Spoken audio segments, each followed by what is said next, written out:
በድሮ ጊዜ በጫካ ውስጥ አንድ ሷሊህ የተባለ ግለሰብ ይኖር ነበር። ሷሊህ አንድ ትዕግስተኛ ሚስትና 2 ልጆች ነበሩት። በዚህ ዓለም ላይ ከቤተሰቦቹ ቀጥሎ ብቸኛ ንብረቱ ከእጁ የማይጠፋው መጥረቢያ ወይም ፋስ ነበር። ከስራ መልስ ሚስትና 2 ልጆቹ በጉጉት ይጠብቁታል። እሱም ቢሆን ከስራ መልስ 2 ልጆቹንና ትዕግስተኛ ሚስቱን እስከሚያገኝ ድረስ በጣም ይጓጓ ነበር። አንድ ቀንም እንደ ወትሮ እንጨትን ለመፍለጥ ወደ ጫካ ይገባል። ከጫካው አቅራቢያ የሚገኝ አንድ ወንዝ ነበር። ይህ ወንዝ ሰዎች ብዙ ሚስጥርን ይዟል ብለው የሚፈሩትና የሚያስቡት ነበር። የወንዙ ከለር ከሌላው ውሃ ለየት ያለ ደመቅ ያለ ሰማያዊ አይነት ከለር ያለው ነበር። ሷሊህም ወንዙን በአግርሞት እየተመለከተው ሳለ ከወንዙ አቅራቢያ ሊወድቅ የደረሰን ትልቅዬ ዛፍ ይመለከታል። እንጨትንም ከሱ ለመልቀምና ለመጥረብ ሷሊህ ወደዛ ዛፍ አምርቶ ይመታው ጀመር። ውሃ ውስጥ የሚረግፉ እንጨቶች ሷሊህ ሙሉ ለሙሉ እንዲረጥብ አድርጎት ነበር። ዛፉም እርጥብ ስለነበር ቶሎ ለመስበር እንጨቶችን ለመልቀም ለሷሊህ ስራን አቀሎለት ነበር። በዚህም ሁኔታ ላይ ሳለ እጁ የረጠበው ሷሊህ ሳያስበው ከእጁ ላይ ፋሱ ይወድቅና ግዙፉ ወንዝ ውስጥ ይገባል። ያላሰበው ነገር የገጠመው ሷሊህም በጣም ደነገጠ። ስራ የሚሰራበት ልጆቹን የሚቀልብበት ብቸኛ የገንዘቡ ምንጭ ይህች ያረጀች ከሱ ጋር አብራ ያደገች መጥረቢያው ነበረች። ሷሊህ በጣም አዘነ። እዛው ቁጭ ብሎ ማልቀስ ጀመረ። በዳር በኩል ሆኖ እጁን ዘርግቶ ለማውጣት መሞከር ጀመረ። ነገር ግን ያ ወንዝ ስምጠቱ በጣም የሚያስፈራና ትልቅ ስለነበር ሷሊህ ፋሱን ሊያገኘው አልቻለም። ምን አለ እንደተለምዶ የጫካ ውስጥ ገብቼ ዛፎችን በቆረጥኩ፣ ወደዚህ ባልመጣው፣ አሁን ባዶ እጄን ሚስቴና ልጆቼ ጋር እንዴት ነው የምገባው እያለ አምርሮ ማልቀስ ጀመረ። ለተወሰኑ ደቂቃዎችም ድምፁን ከፍ አድርጎ ማልቀሱን ቀጠለ።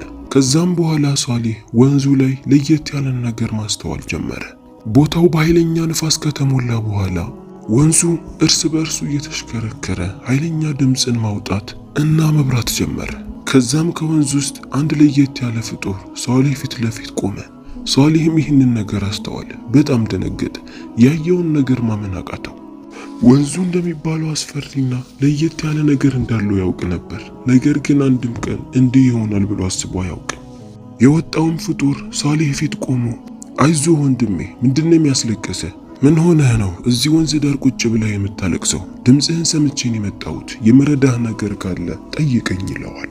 ሷሊህም እየተርበተበተ አለቃዬ ሆይ፣ እኔ እዚህ ጋር የምትመለከተውን ዛፍ በመጥረቢያዬ እየጣልኩት ነበር። ነገር ግን ሳላስበው በእጄ ላይ የያዝኩት መጥረቢያ ወንዝ ላይ ይወድቃል። ላወጣው ብሞክርም አልቻልኩም። ወዲያውኑ ነበር ወደ ውስጥ የሰመጠው። ከዛ ፋስ ውጪ ሌላ ምንም አይነት ፋስ የለኝም። ለዛ ነው ቤተሰቦቼ ጋር ምን ይዤ እመለሳለሁ በሚል ነው እያለቀስኩ ያለሁት ይለዋል። የሷሊህን ንግግር የሰማው የወንዙ አለቃ ለሷሊህ ያዝንለትና በቃ እሺ ጠብቀኝልና ወደ ውስጥ ይገባል። ሷሊህም ምን ሊያደርግ ነው በማለት ግራ ተጋብቶ እየጠበቀው ነው። ብዙም ሳይቆይ የወንዙ አለቃ አንድ የሚያምር ፋስ ከወርቅ የተሰራን ሲያዩት የሚያፈዝ የሆነን ልሽጠው ቢል በውድ የሚሸጥ ህይወቱን የሚቀይርለት የሆነን የወርቅ ፋስ ይዞለት ይመጣል። ወንድሜ ሆይ፣ እዚህ ወንዝ ውስጥ የወደቀብህ ፋስ ይሄ ነውን? ወደ ውስጥ ስገባ ያገኘሁት ይህንን ነው ይለዋል። ሷሊህ የፋሱ ውበትና ጥንካሬ አፍዝዞት ነበር። ይህንን ፋስ አዎ የኔ ነው ብሎ ተቀብሎ ህይወቱን ቢቀይርበት ልጆቹ በተደሰቱ እሱም ከዚህ ስራ በተገላገለ ነበር። ነገር ግን ሷሊህ ትንሽ ቆም ብሎ አሰበና መልሱን ለየት ያላደረገው። አለቃዬ ሆይ፣ እኔ እዚህ ወንዝ ውስጥ የወደቀብኝ ፋስ ይሄ አይደለም። ይህ ፋስ እኮ በጣም ውብና የሚያምር ነው። የኔ ተራ ፋስ ሊሰበር የደረሰ ያረጀ ነው። የኔ ፋስ ይሄ አይደለም በማለት ይመልስለታል። የወንዙ አለቃም የሷሊህን መልስ ሲሰማ በጣም ተገረመ። ነገር ግን ፊቱ ላይ ምንም ነገር አላስታወቀም ነበር። እሺ በቃ ይሄ ያንተ ካልሆነ ሌላ ፋስ ፈልግልሃለሁ ብሎ ድጋሚ ወደ ውስጥ ይገባል። ሷሊህ እንዲህ ያለ የሚያምር ፋስ አለ እንዴ በማለት አሁንም ተገርሞ ነበር። ከትንሽ ቆይታ በኋላም እንደገና የወንዙ አለቃ በእጁ ላይ ሌላ ፋስ ይዞ ይመለሳል። አሁን ይዞት የተመለሰውን ፋስ ከብር የተሰራ ግዙፍና የሚያምር አሁንም ቢሸጥ በውድ ሊሸጥ የሚችል ነበር። አሁንም ወደ ውስጥ ስገባ ያገኘሁት ፋስ ይህንን ነው፣ ይህ ያንተ ነው በማለት ሷሊህን ይጠይቀዋል። ሷሊህ አሁንም እንዲህ ያለ አይነት የሚያምር የብር ፋስ አለ በማለት በጣም ተገርሞ ይመለከተው ነበር። ነገር ግን አሁንም መልሱ አይ የኔ አይደለም፣ የኔ ፋስ እንዳልኩ ተራና ከኔ ጋር ብዙ ጊዜ የቆየና ያረጀ ነው። ይሄ እኮ በጣም የሚያምር ጠንካራና ግዙፍ ነው።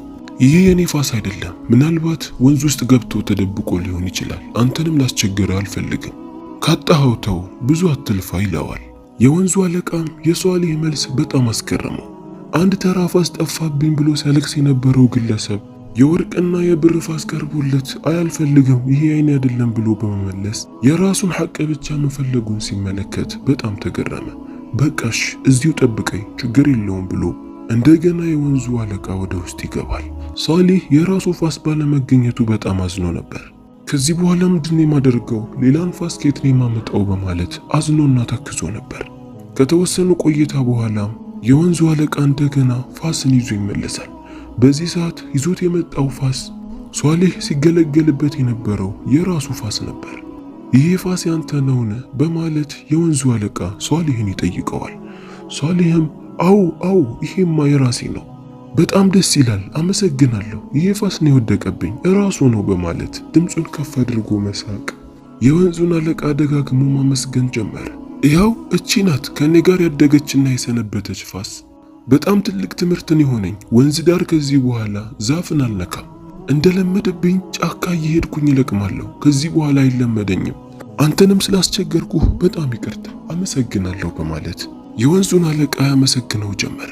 የወንዙም አለቃ አረ ችግር የለውም አንተ በጣም መልካምና ደግ ሰው ነህ፣ እኔ ምንም የለፋሁት ነገር የለም፣ እኔ የዚህ ወንዝ አለቃ ነኝ።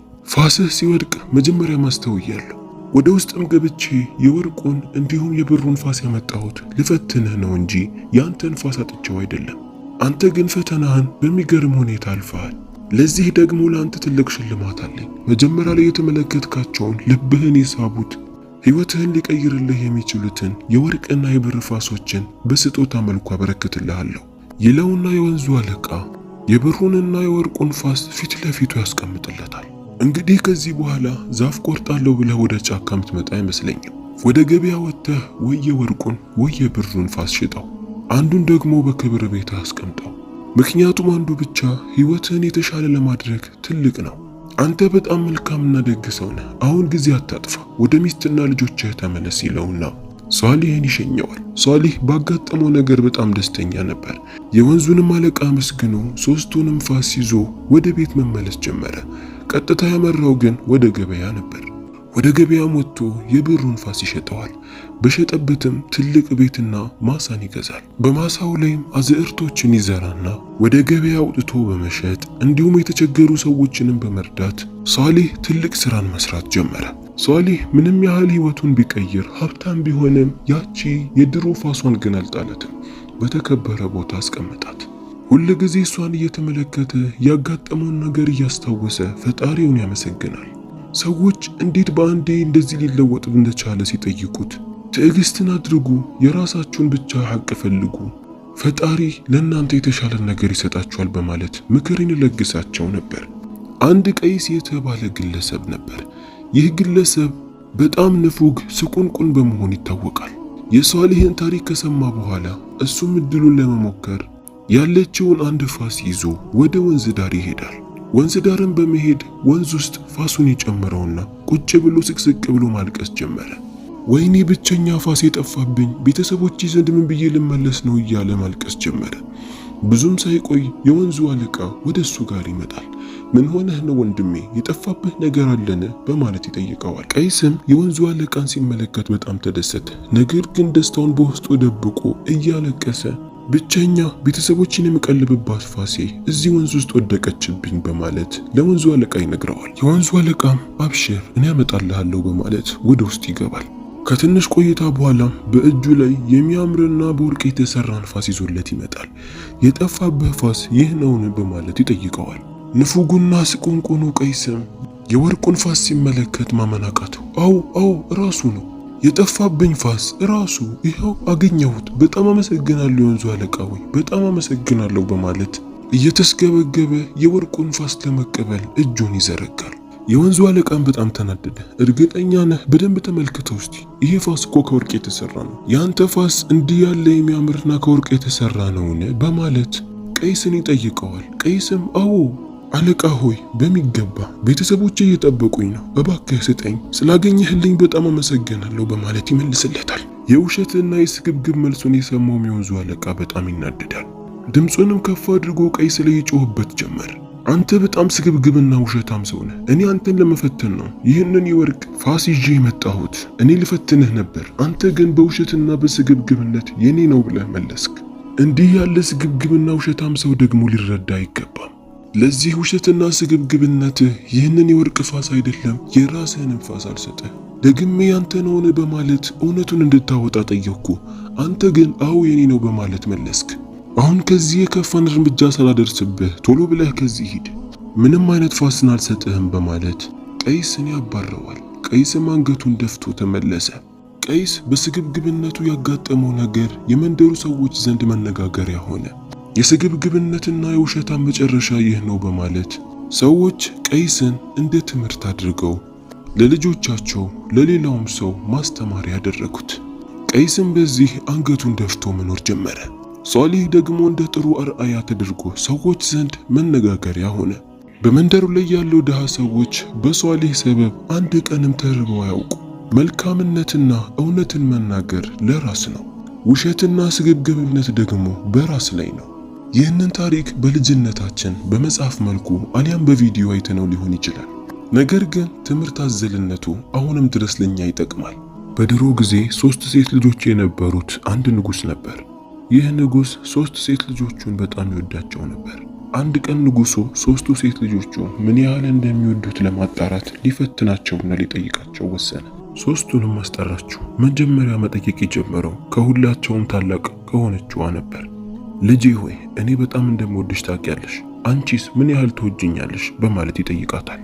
ታላቅ ልጁም አባቴ ሆይ እኔ በጣም ወድሃለሁ፣ የምወድህም እኔ አንገቴ ላይ ከማንጠለጥላቸው ከምለብሳቸው ወርቆች የበለጠ አንተን ወድሃለሁ አለችው። አባትም የልጁን መልስ ሲሰማ በጣም ተደሰተ። ከወርቅ በላይ አብልጣ የምትወደኝ ልጅ ስላለችኝ በጣም ተደስቻለሁ አለ። ወደ መካከለኛ ሴት ልጁም ዞረና አንቺስ ምን ያህል ትወጂኛለሽ? እኔ በጣም ወድሻለሁ አላት። መካከለኛዋም አባቴ ሆይ እኔ በጣም ወድሃለሁ፣ አንገቴ ላይ ከምለብሰው ወርቅና ጌጣጌጥ ከዛም አልፎ ቤተ መንግስት ውስጥ ካሉ ወርቆች በላይ አብልጬ አንተን የምወድህ አለችው።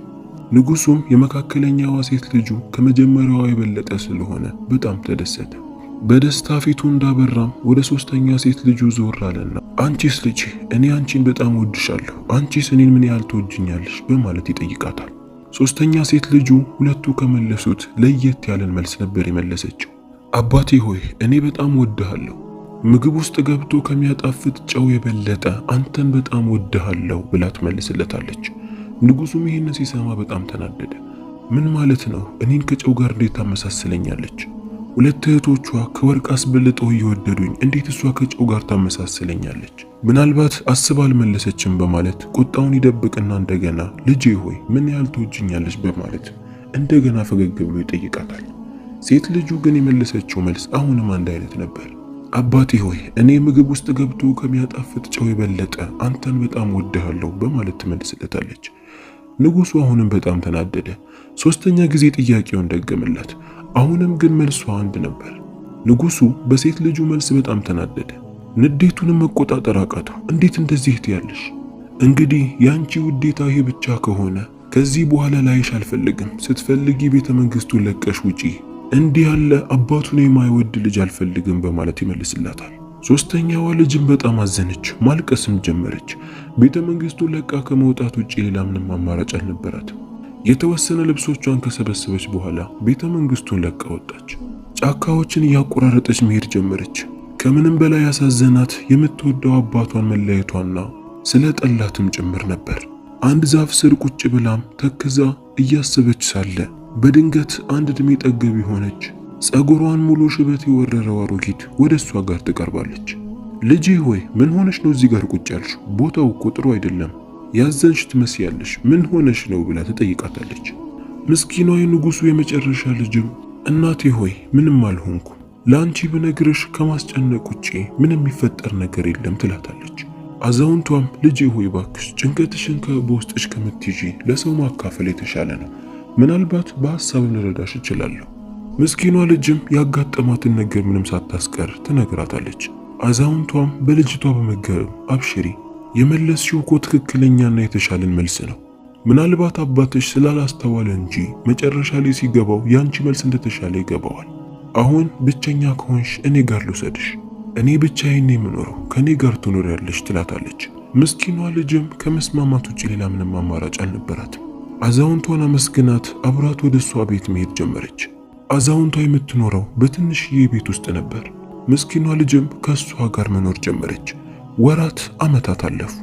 የእጅ ሙያ የምግብ ሙያንም ታስተምራት ጀመር። በዚህም የመጣ ጥሩ ባለሙያ ሆናለች። እድሜ ጠገቧንም አዛውንት ካጠገቧ ሆና ትካድማታለች። የምትፈልገውን ነገር ታቀርብላታለች። ለዋለችላት ትልቅ ውለታ በትንሹም ቢሆን ልትከሳት እየሞከረች ነው። በዚህም ሁኔታ ላይ ሳሉ አንድ ቀን በቤተ መንግስቱና በመንደሩ ላይ እንግዳ የሆነ ነገር ይፈጠራል። የምግብ ጨው ይጠፋል። ሰዎች መጀመሪያ ላይ ለንጉሱ ሲነግሩት ንጉሱ ችላ ብሎት ነበር። ነገር ግን የጨው መጥፋት እሱ ጋርም በመጣ ጊዜ እየተጨነቀ መጣ። ያለ ጨው ምግብም ይበላል፣ ዋናው መበላቱ ነው በማለት ነበር መጀመሪያ ላይ የዛተው። ነገር ግን ያለ ጨው ምግብ የቀረበለትን መብላት አቃተው። የመጀመሪያ ቀን ትንሽ በላ፣ ሁለተኛው ቀን ግን አልቻለም። ሶስተኛ ቀን እየተደገመ ሲመጣ ንጉሱ በጣም እየተጨነቀ መጣ። ምግብ የሚያበስለውንም ሼፍ በመጥራት ያለ ጨው የሚሰሩ ምግቦችን ለመስራት ሞክራለሁ።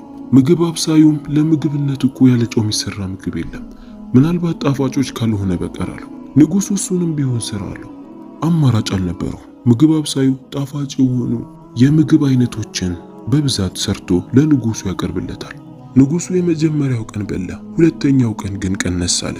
እየተደጋገመ ሲመጣ እያስጠላውና እየዘጋው ይመጣል። ጣፋጭን ብቻ ማዘውተር ምንም ጥቅም እንደሌለው ጭራሽ ጉዳት እየጨመረ እንደሚመጣም ሲገባው ንጉሱ በጣም እየተጨነቀ መጣ። ያለው አማራጭ ያለ ጨው ምግብን መብላትን መሞከር ነበር። በየቦታው እየሄደ ጨውን ማፈላለግ ጀመረ። ይህም ወሬ ለእድሜ ጠገቡ አዛውንት ይደርሳታል። አዛውንቷም ይህንን ስትሰማ እሷ ጋር ላለችው ለንጉሱ ሶስተኛ ልጅ ትነግራታለች። ልጅቷም ይህንን ስትሰማ በጣም ተጨነቀች። ወይኔ አባቴ ምን ሊሆን ነው? ያለ ጨው ምግብ መብላት እኮ በጣም ከባድ ነው። ደግሞ እሷ አልለመደም። የሆነ መፍትሄማ መፈለግ አለበት በማለት መጨነቅ ጀመረች። አዛውንቷም የልጅቷ ተግባር በጣም አስገረማት። የገዛ አባቷ ከቤት አባሯት፣ አሁን ግን ለሱ ለትንሽ ነገር ስትጨነቅለት ስትመለከት በጣም በመገረም ይሄን ያህልም አለ አባትሽ የምታስቢ ከሆነ ጨው የሚገኝበትን ቦታ ነግርሻለሁ። ያ ቦታ ማንም የማያውቀው ነው። ቦታው ላይ ብዙ ጨው አለ። መገኛውን ነግርሽና የፈለግሽውን ያህል ወስደሽ ወደ አባትሽ ጋር ትሄጃለሽ ብላ አዛውንቷ ለልጅቷ ሐሳብን ታቀርብላታለች። ልጅቷም የቀና አዛውንቷን ንግግር ስትሰማ በጣም ተደሰተች። እሺ ብላ ወዲያውኑ ሁለት ትላልቅ ከረጢቶችን በመያዝ ወደ ቦታው ታመራለች። ቦታው ላይ ስትደርስ በጣም የሚያምርና ለየት ያለ ስፍራ ነበር።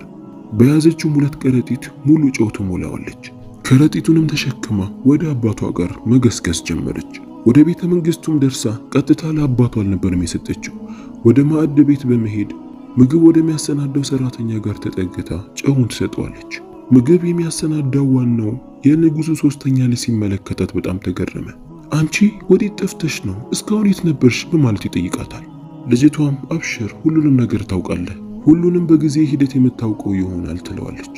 ምግብ አብሳዩ ጨው በመምጣቱ በጣም ደስተኛ ነበር። ወዲያውኑ ለንጉሱ ከዚህ በፊት ከሚሰራው አስበልጦ የሚጣፍጡ ምግቦችን መስራት ጀመረ። የምግብ ጠረጴዛውንም በሚያማምሩ ምግቦች ሞላው። ለንጉሱም በምግብ ወደ ተሞላው ጠረጴዛ እያሳየው ናቅረብና ብላ ይለዋል። ንጉሱም ቀለል በማድረግ ብዙ ምግብ እኮ መስራት አይጠበቅብህም፣ ያለ ጨው እኮ መብላት ከጀመርኩ ጀምሮ ብዙ ምግብ እየተበላልኝ አይደለም ይለዋል። ምግብ አብሳዩም አረ ንጉሱ የዛሬው ለየት ያለ ነገር አለው በማለት ወደ ማዕዱ እንዲሄድ ያደርገዋል። ንጉሱም በመገረም እሺ በማለት ወደ ማዕዱ ይጠጋል። ከምግቡም አንስቶ አንድ እንደጎረሰ ወዲያውኑ ፊቱ በፈገግታ ተሞላ። ምግቡ ጨው ነበረው። በጣም ተደሰተ። ጨው ከየት አግኝተህ ነው? እንዲህ ያለ ጣፋጭ ምግብ እስክበላ እንዴት እንደናፈቀኝ ብታውቅ። በወርቅ እንኳን የሚቀይረኝ ሰው ካለ ብዬ እኮ ጨውን እያፈላለኩ ነበር አለው። ንግግሩንም የሰማችው ሶስተኛ ልጁ ከአባቷ ፊት ለፊት ቆማለችና አባቴ ሆይ አየህ አይደል ጨው ከወርቅ ይበልጣል አለችው። ንጉሱም ልጅቷን ሲመለከት በጣም ደነገጠ። ወዲያውኑ ሮጦ ሄዶ አቀፋት። ልጄ ሆይ ይቅርታ አድርጊልኝ፣ ልክ ብለሻል፣ ጨው ከወርቅ ይበልጣል እያለ በማልቀስ ልጁን መማፀን ጀመረ። በቀጣዩ ቀንም ሶስተኛ ልጁ ንጉሱን ይዛ ብዙ ወታደሮችንና ስጦታዎችን አስከትላ አዛውንቷ ጋር ነበር የሄደችው። ንጉሱም አዛውንቷን ደጋግሞ ማመስገን ጀመረ። በጣም አመሰግናለሁ ልጄን ስለተንከባከብሽልኝ፣ እኔ በጣልኳት ሰዓት አንቺ አንስተሽ ለዚህ ስላደረስሽልኝ በጣም አመሰግናለሁ። ለዚህም ከዚህ ወጥተሽ በእኛ ቤተ መንግስት ላይ ትልቅ ቤትን ሰርቼልሽ መኖር ትችያለሽ ይላታል። አዛውንቷም ችግር የለውም በጣም አመሰግናለሁ፣ ነገር ግን እኔ ይህንን ቤት መልቀቅ አልፈልግም። ከልጅነቴም ጀምሮ ያደግኩበትና የኖርኩበት ስለሆነ እቤቱን መልቀቅ አልፈልግም ትለዋለች። ንጉሱ አዛውንቷን ሊጫናት አልፈለገም። የስጦታና የወርቅ አይነቶችን የጌጣጌጥ አይነቶችን በስጦታ መልኩ ለታታሪዋ አዛውንቷ በረከተላት። ሶስተኛ ሴት ልጇም ከአዛውንቷ ጋር ሄዳ ተቃቅፋ ብዙ ሰዓቷን ከሷ ጋር አሳልፋ ሁል ጊዜ እየመጣች እንደምትዘይራትና ትርፍ ጊዜ ካገኘች ደግሞ ከሷ ጋር እንደምታሳልፍ ከነገረቻት በኋላ ወደ ቤተ መንግስት ትመለሳለች። በቤተ መንግስቱ ላይ ንጉሱ ሶስተኛ ልጁን አግባብ ያልሆነ መልስ ለገዛ አባቷ መልሳ ከቤት ተባራለች እያለ ሰው ሁሉ ስለሷ መጥፎ ነገርን ያወራ ነበር። ንጉሱም ይህንን ያውቅ ስለነበር ወዲያውኑ ነበር ሰዎቹን ሁሉ ሰብስቦ ሶስተኛ ልጁን ሄዶ ራሱ ይቅርታ እንደጠየቃት ወደ ቤት እንደመለሳት ያለችው ነገር አግባብ እንደሆነና የሰራቸውን ጥሩ ስራ ለሰዎች ተናገረ። በዚህም ጠልተዋት የነበሩት ሰዎች ሁሉ እየመጡ ይቅርታ ይጠይቋት ጀመር። በሰራቸውም ስራ ሰዎች ሁሉ ተደሰቱ። በጥበብና በማስተዋል የመለሰችው መልስ መጀመሪያ ላይ ያልተረዳ ሰው ሲሰማ አግባብ ባልሆነ መልኩ በመተርጎሙ ሊጠላት ከዛም አልፎ ሊያዋርዳት ቻለ። ነገር ግን መጨረሻው ሲጋለጥና እውነቱ ሲወጣ መጥቶ ራሱ የገዛ አባቷ ይቅርታ ጠየቃት። በቤተ መንግስቱ ላይም ትልቅ ቦታን ሰጣት። እንግዲህ አንዳንዴ ቃላቶችን ስንሰማ በመጥፎ ብቻ መተርጎም፣ በተለይ ደግሞ ከምንጠላው ሰው የምንሰማው ንግግር ምንም ያህል መልካም ቢሆን እኛ የምንፈልገው መጥፎዋን ስለሆነ ከእንዲህ ያለ ዝቅ ያለና የወረደ አስተሳሰብ ልንወጣ ይገባል። የዛሬው የማታ ታሪካችን ይህንን ይመስላል። ምስጥ እንዳረጋችሁ ተስፋ አደርጋለሁ። ሰብስክራይብ፣ ላይክ፣ ሼር ማድረጋችሁን እንዳትረሱ።